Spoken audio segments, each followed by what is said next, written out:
At Thanksgiving dinner, my son stood up and said, "You have nothing to be thankful for." The whole table went silent. My hands shook, but I smiled, reached into my purse, and said, "Then let me remind you who paid for this meal." It was Thanksgiving, and my small home smelled like roasted turkey, cinnamon pie, and mashed potatoes. I had spent 2 days cooking, hoping that this year would feel like the family holidays we used to have before my husband passed away. If you're caught up in this story, make sure to hit subscribe and tell me in the comments where you're watching from. I'm Emily Carter, a 48-year-old mom, and ever since my husband died 2 years ago, it's been me holding everything together. I work 2 jobs just to keep the lights on, pay the bills, and make sure my children never go without. I don't have much, but I wanted this dinner to remind us that even in hard times, family matters more than anything. The table was crowded with familiar faces. My daughter Grace, just 17, helped me set the plates and poured sparkling juice into tall glasses. She's my gentle one, always watching quietly, always worrying if I'm doing too much. Across the table sat my mother, Margaret, 72 years old and sharp as ever. She carried herself with pride, but I knew she had her doubts about whether I was strong enough to manage everything alone. Then there was Uncle Rick, my late husband's brother. Rick had a way of filling the room with his opinions. He meant well most of the time, but his words often stung, especially when he tried to remind my son Daniel that he was now the man of the house.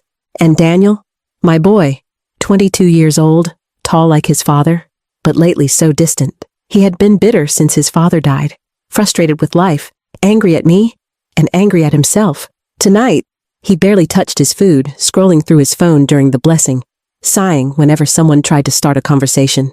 Still, I forced myself to believe this dinner could bring us closer again. I wanted to see smiles, to hear laughter, to feel, even for just one evening, that we were still a family who had something to hold on to. As I looked around that table, with the candlelight flickering against everyone's faces, I told myself this was worth it. No matter how tired I was, no matter how much I had sacrificed, this was the reason I kept going. But then, with one sentence, Daniel shattered everything. Dinner had just begun when the tension I had feared quietly started to take shape. At first, everything seemed fine. Grace passed the bread basket with her shy smile. Margaret clinked her glass of water to get everyone's attention for a prayer, and the sound of knives and forks scraping against plates filled the room. For a moment, I felt relief, almost believing the night would go smoothly. But I knew my son, and I could see the storm building inside him. He kept shifting in his chair, his jaw tight, his eyes bouncing between his untouched plate and his phone screen, like he wanted to be anywhere but here. The spark came from Uncle Rick. He raised his glass high, his voice booming with confidence. "To Daniel," he said, looking proudly at my son. "The man of the house now. Your father would be proud, son." I froze. I knew those words would not land the way Rick intended. Daniel stiffened instantly. His fork clattered against the plate as he slammed it down and pushed his chair back with a loud scrape. The sound echoed across the room. He stood up, shoulders squared, his voice cutting sharp through the warm air. "Man of the house! Are you kidding me?" he snapped. "She has nothing to be thankful for. Look at us! Look around! We're barely holding it together." The words sliced through me like a knife. For a second, I couldn't breathe. Grace's hand flew to her mouth, her eyes filling with tears. My mother shook her head slowly, disappointment written across her face. Rick looked startled, muttering something under his breath, but the damage was already done. The room had gone still. I stared at Daniel, my own son, the boy I had rocked to sleep when he was a baby, the boy I had stayed up late waiting for after school dances, the boy I thought would always understand how much I gave for him. And now, here he was, standing in front of me, telling everyone that I had nothing to be thankful for. Inside me, emotions collided, hurt, anger, and disbelief. Part of me wanted to shout back, to remind him of the nights I skipped meals so he could have enough, of the hours I spent working when I should have been resting. But another part of me wanted to curl into myself and cry, to run from the table and hide the shame that his words had carved into me. I could see Grace trembling, her fork halfway to her mouth, too afraid to move. She whispered softly, "Daniel, stop."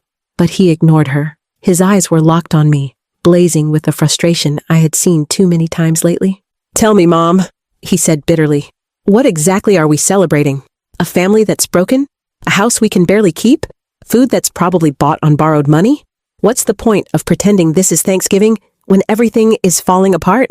His words weren't just loud. They were cruel. And worst of all, they weren't entirely untrue. Yes, we were struggling. Yes, things were hard. But I had fought every single day to keep this family standing. I had chosen sacrifice over giving up.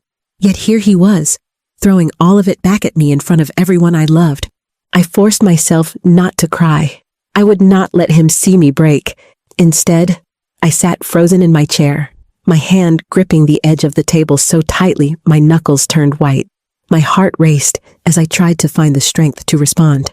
But for a few painful seconds, silence filled the room. The kind of silence that presses down on your chest until it feels impossible to breathe.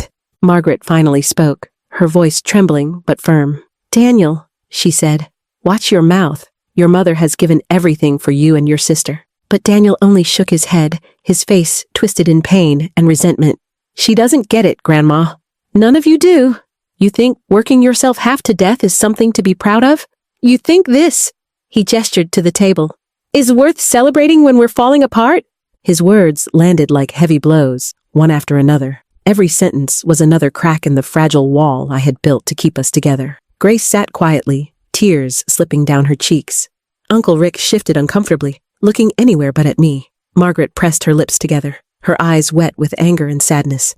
And me? I sat there, staring at my son, realizing that this wasn't just a tantrum or a moment of frustration. This was years of bottled-up anger spilling out in the worst possible way. This was my son telling me he no longer saw me as his anchor, but as the source of his resentment. The heat in my chest rose, and with it came a decision. I could let his words define me, let them humiliate me in front of my family, or I could show him that the strength he mocked was the very thing holding this family together. The silence stretched, broken only by the sound of my shaky breath. I straightened in my chair, my mind sharpening with a clarity I hadn't felt in a long time. I knew what I had to do. This wasn't going to end with me crying into my turkey. It was going to end with Daniel finally seeing the truth about who his mother really was.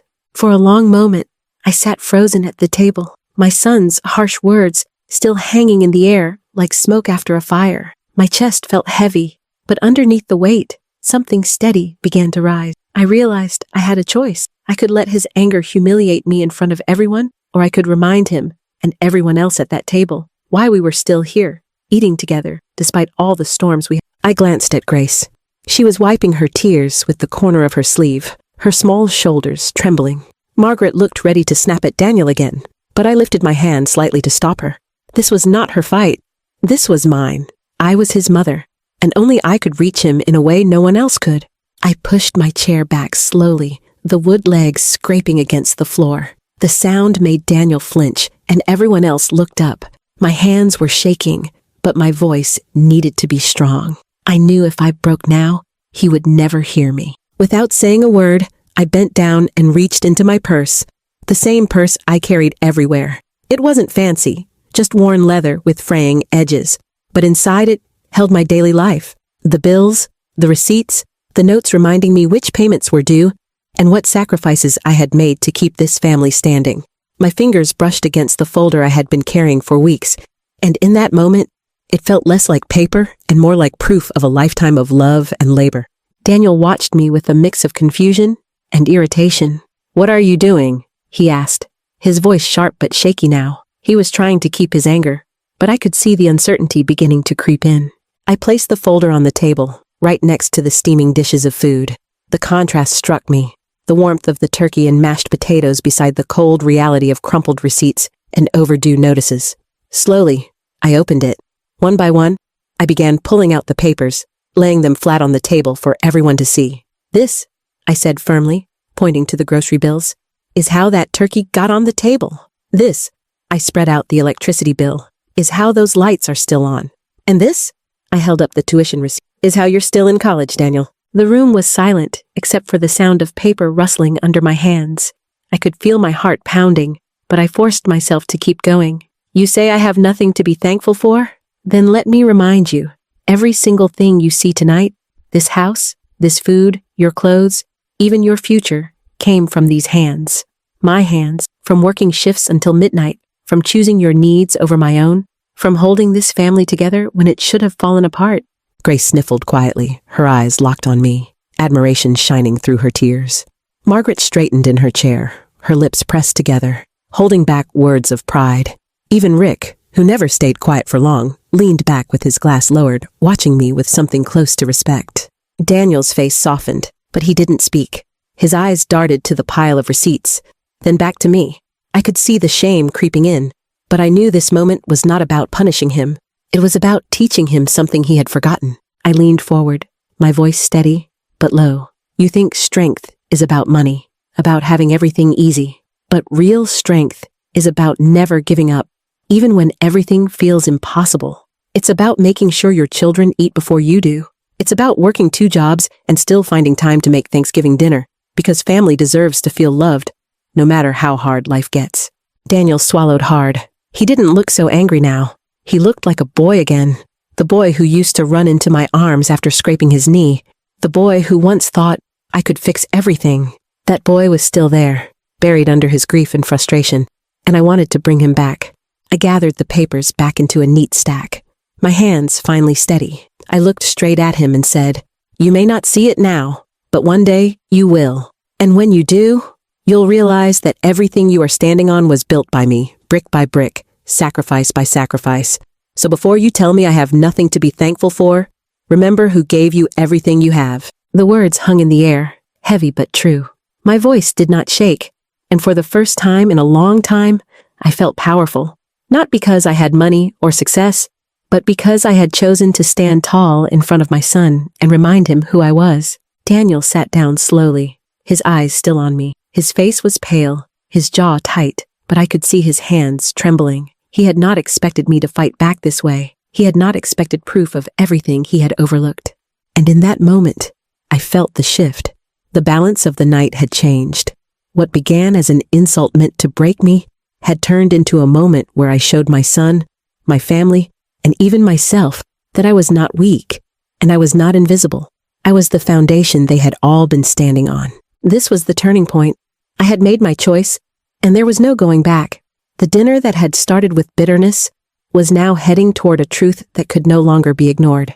The table was quiet, so quiet that I could hear the faint hum of the refrigerator in the kitchen. My receipts and bills lay scattered across the tablecloth, mixed in with gravy stains and breadcrumbs, like an open record of my life. Messy, but honest.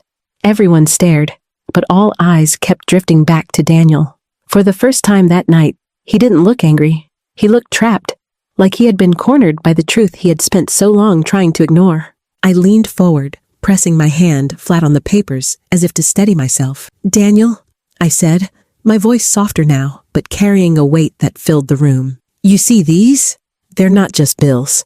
They're the proof of everything I've done to make sure you and your sister never went hungry, never had to walk barefoot, never sat in the dark, wondering if the lights would come back on. Every line on these papers is a sacrifice I made for you, and you tell me I have nothing to be thankful for?" Daniel's lips parted, but no words came. His eyes flicked to Grace, who sat quietly with tears streaking down her cheeks, then to his grandmother, who was shaking her head at him, her eyes burning with disappointment. Finally, his gaze returned to me, and for a moment, the anger in his face melted into something else, something raw and vulnerable. "I didn't know," he whispered. It was barely audible, but everyone heard it. "You didn't want to know," I replied firmly. "You wanted to believe that life is unfair, because it's easier to blame me than to face your own pain. But the truth is, you've had more than most kids your age, and it didn't fall from the sky. It came from me, fighting every single day since your father passed away." The words struck him harder than I had expected. He lowered himself back into his chair, his body slouched, his bravado gone. His hands trembled as he picked up one of the receipts from the pile, staring at it like it was something foreign. This is from my tuition?" he asked. "Yes," I said. "That's what paid for your education. Do you think the money just appeared? Do you think your college is free? I took double shifts for that. I skipped meals for that. And I would do it all again, because I believe in you, Daniel. But don't you dare stand here and tell me I have nothing to be thankful for. I have you and your sister. And despite everything, that's enough for me." The silence that followed was heavy, but not empty. It was filled with realization, Grace reached across the table and took my hand, her voice small but steady. Mom, you don't have to prove yourself. We know what you do for us. I know her words broke me in the gentlest way, and I squeezed her hand tightly. Margaret cleared her throat, her voice thick with emotion. Emily, you've been stronger than any of us could ever imagine.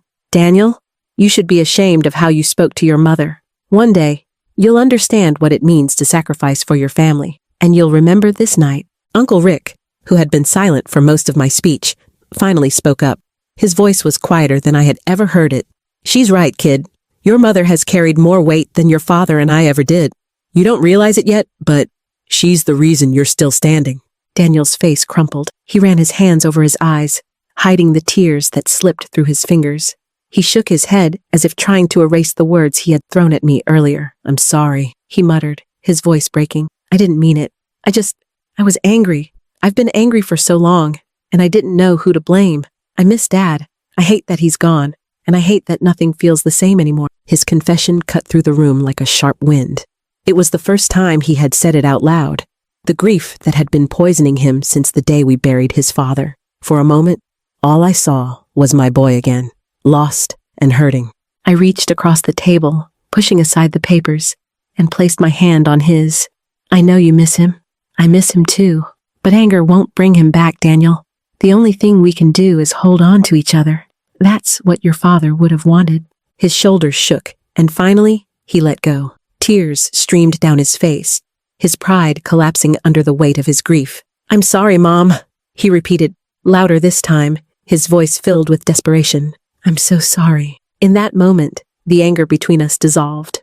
What replaced it was raw, painful honesty. For the first time in years, my son let himself be vulnerable in front of me. And for the first time in a long time, I felt like maybe, just maybe, we could start healing. The rest of the table remained quiet, respecting the moment. Grace leaned closer to me, Margaret wiped at her eyes, and even Rick bowed his head. The family that had seemed so fractured just minutes before was now bound together by the truth we had finally spoken aloud. The climax wasn't just me showing Daniel the receipts or proving my strength. It was him realizing the cost of everything I had done, and finally seeing me, not as the person holding him back, but as the person holding him up. And as he sat there, crying quietly, I realized that this night, painful as it was, had given me something I never expected. My son back. The rest of that Thanksgiving dinner was quieter than any I could remember. The air still carried the scent of roasted turkey and pumpkin pie, but it wasn't the food anyone was focused on anymore. It was the silence that followed Daniel's apology, a silence filled with something heavy yet healing. I could feel the shift in the room, like the walls that had been keeping us apart had finally cracked open. Daniel sat hunched in his chair, his face still wet with tears, his eyes lowered. He didn't touch his plate again, but I didn't care. For the first time in years, he wasn't hiding behind anger or sarcasm. He was just my son again, raw and broken, the way grief had left him. Grace leaned against my shoulder, her hand still clutching mine tightly, as if she had been waiting all night for this moment of truth. My mother, Margaret, gave me a look I had seen only a few times in my life. It wasn't pity or doubt. It was pride. Quiet, unspoken pride in the daughter she had raised to stand tall in the face of pain. Even Rick, who had always been the loudest in the room, kept his head bowed in respect. After a while, I cleared my throat and said, "Let's eat." My voice was gentle, but steady. Everyone slowly picked up their forks again, though the atmosphere had changed. The food tasted different now, less about the tradition and more about the meaning behind it. Every bite felt like a reminder that this meal wasn't just about filling our stomachs, but about holding on to each other when life tried to tear us apart. As we finished dinner, Daniel finally spoke again, his voice small but steady. "Mom, I don't know how to make this right. I've been so angry. I thought blaming you would make it easier, but it didn't. I just hurt you." He shook his head. "I don't deserve this meal. I don't deserve everything you've done." I reached across the table and touched his hand. "Daniel, you don't need to deserve it. You're my son. Love isn't something you earn. It's something that's given. And no matter how angry you are, no matter what you say, I will always fight for you. That's what being a mother is." He looked at me, his eyes red, and for the first time since his father's death, I saw gratitude in his face. Not forced, not reluctant, real gratitude. That night, After everyone had gone home and the dishes were piled in the sink, I sat alone in the quiet house and thought about what had happened. For years, I had carried the weight of being both mother and father, provider and nurturer without complaint. But I realized something important at that table. Sometimes, it isn't enough to silently sacrifice. Sometimes, the people you love need to be reminded of what it costs to keep them safe, clothed, and fed. Daniel's outburst was painful, but it forced me to speak the truth I had been carrying all along. It forced him to see me not as someone who had failed, but as someone who had given everything. And though his words wounded me deeply, I knew in that moment we had both grown. He had confronted his grief, and I had found the strength to defend my worth. The lesson I carried away from that night is simple, but powerful. Gratitude is not just about saying thank you when life is easy. It's about recognizing the unseen battles, the late nights, the sacrifices that nobody claps for. It's about honoring the people who hold you up when you feel like falling down. When I tucked Grace into bed later that night, she hugged me tight and whispered, "I'm proud of you, Mom." Those words, spoken so quietly by my daughter, meant more than any applause. They told me that despite the pain, despite the struggle, my children had finally seen me for who I truly was. And when Daniel came to my room before bed, his eyes still swollen, he hugged me too. He didn't say much, just, "I love you, Mom." It was enough. It was everything. That Thanksgiving didn't end with laughter and light conversation like the ones we used to have, but it ended with something more important: truth, healing, and a renewed bond between a mother and her son. It reminded me that even broken families can find their way back to love if someone is brave enough to speak the truth out loud. So now, when people ask me what I'm thankful for, my answer is simple. I'm thankful for the strength to keep going, for the courage to speak when silence is easier, and for the family who, despite their flaws and mine, is still here at my table. That night changed us. It reminded us all that sometimes the hardest conversations lead to the strongest bonds. If this story touched you, don't forget to subscribe to my channel and comment where you're watching from. I'd love to hear your story too.